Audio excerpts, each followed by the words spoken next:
या देवी सर्वभूतेषु शक्तिरूपेण संस्थिता नमस्तस्यै नमस्तस्यै नमस्तस्यै नमो नमः नमो नमः।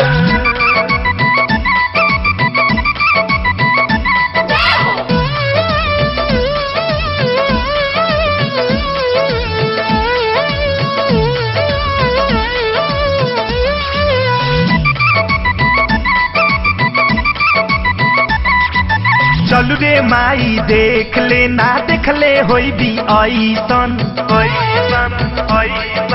मुरुति पंडाल में के असो के बाजैसन।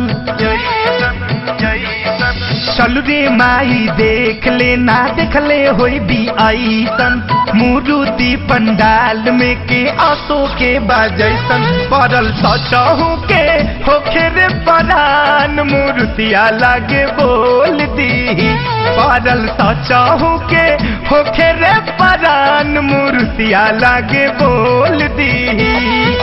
चलू रे माई देख ले ना देख ले होई भी ऐसन मुरुति पंडाल में के असो के बाजैसन। पड़ल सचहू के होखे रे परान मूर्तिया लागे बोल दी पड़ल सचहू के होखे रे परान मूर्तिया लागे बोल दी।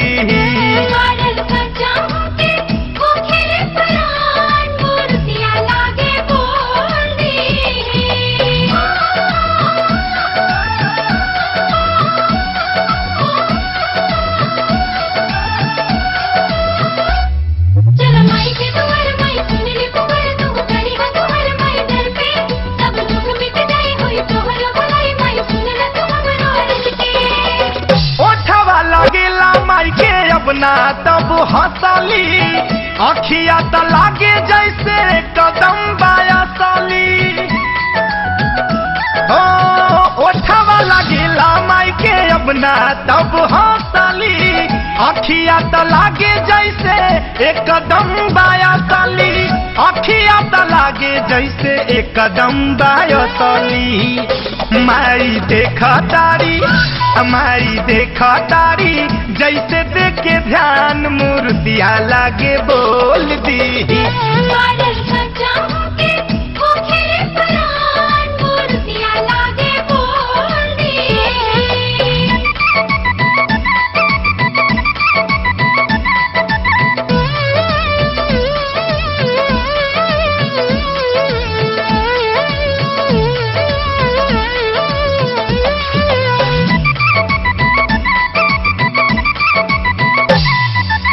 राक्षसो बसंग में बवले मुँह एगो काला मरले बाड़ी माई वो करा छतिया में भाला।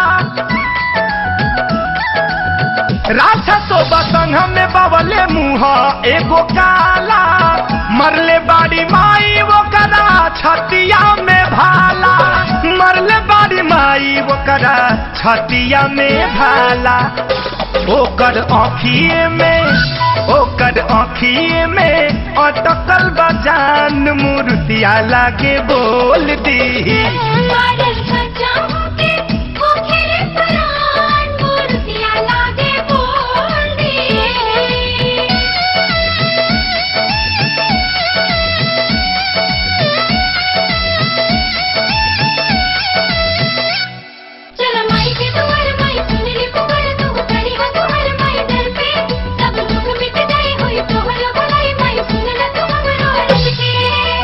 देवी देवता औरी सभे लोग बाटे आइल तेर मोर मूस हंस बारे बटुराइल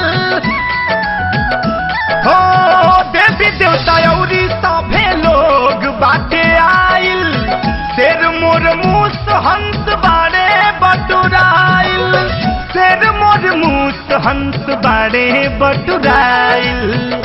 झूला चरखी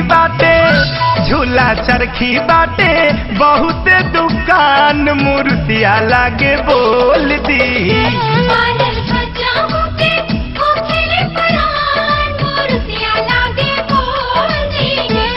पड़ल सचहु के होखे रे परान मूर्तिया लागे बोल दी।